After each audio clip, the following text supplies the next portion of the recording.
European ইউনিয়নের আর্থিক সহায়তায় food security for the ultra পুর প্রকল্পটি FSUP নামে পরিচিত।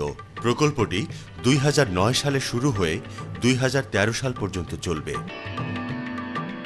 ইউরোপিয়ান ইউনিয়ন, 4টি আন্তর্জাতিক উন্নয়ন সংস্থা, World Food Programme, Islamic Relief Worldwide, ICCO এবং কেয়ারকে সরাসরি সম্পৃক্ত করে এই প্রকল্প বাস্তবায়ন করছে। কেয়ার আরও একটি দল তৈরি করেছিল যার নাম একতা, যা কিনা সুবিধাভোগী কিশোরীদের নিয়ে গঠিত। তাদের লক্ষ্য ছিল বিভিন্ন গুরুত্বপূর্ণ সামাজিক ইস্যুতে সচেতনতা তৈরি ও পরামর্শ দেয়া। পরামর্শ কার্যক্রমের অংশ হিসেবে একতা দল বিভিন্ন সমসাময়িক বিষয়ের উপর নাটক করে।